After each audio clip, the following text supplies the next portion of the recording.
আমি আবার সবাইকে বলতে চাই স্পষ্ট করে একটা কথা। অনেকে আমাদের রাজনৈতিক অরাজনৈতিক এই সমস্ত প্রশ্ন করছেন।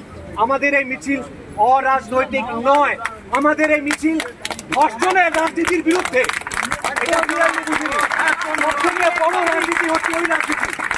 এখানে আরো একটি কথা বলতে চাই, গতকাল রাত্রে কয়েকটি নতুন প্রকল্প রাজ্য সরকার প্রণয়ন করার চেষ্টা করছেন বা তারা সকলের সামনে এনেছেন।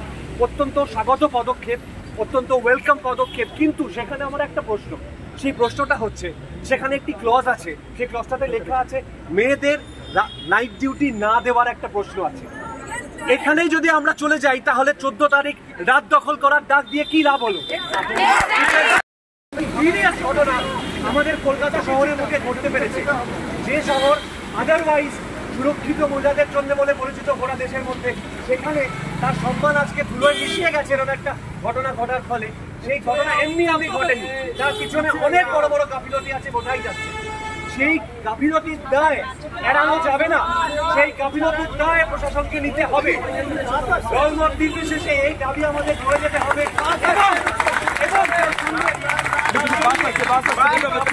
তাদের দাবিগুলো কিন্তু খুব সিম্পল। তারা বলছেন তাদের সুরক্ষার ব্যবস্থা করা হোক, যাতে তারা আগামীতে এরকম আরো সিচুয়েশনের মুখোমুখি না হন, যাতে তারা আগামীতে আরো একটি বৃহত্তম আমাদের বলে আওয়াজ যাতে মিছিল না করতে হয়।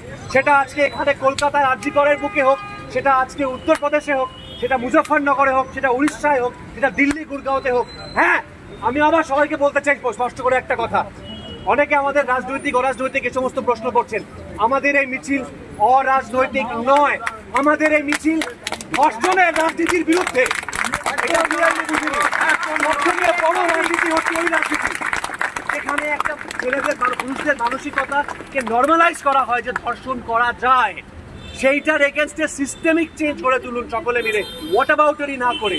আমার একটাই কথা সবাইকে, এবং এই প্রতিরোধ, এই প্রতিবাদী আন্দোলন চলতে থাকুক, যাতে সারা দেশে এরকম কঠোর আইন প্রণয়ন করা হয়, যাতে ধর্ষণ এবং খুন আগামী দিনে দৃষ্টান্তমূলক শাস্তি পায়। আরও একটি কথা বলতে চাই, গতকাল রাত্রে কয়েকটি নতুন প্রকল্প রাজ্য সরকার প্রণয়ন করার চেষ্টা করছেন বা তারা সকলের সামনে এনেছেন।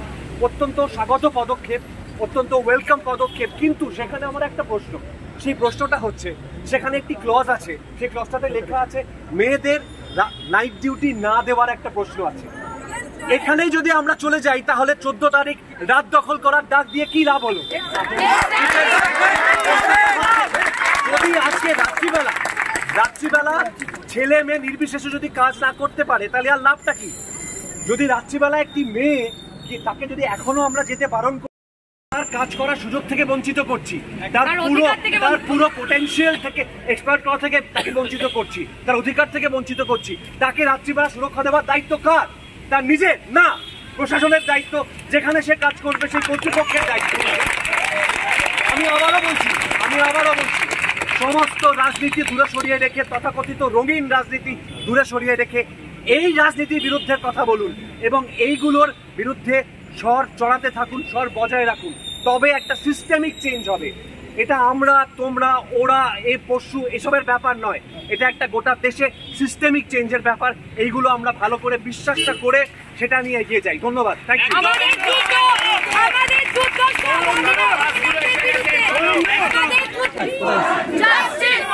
হ্যাঁ, এই লেভেলে চলো।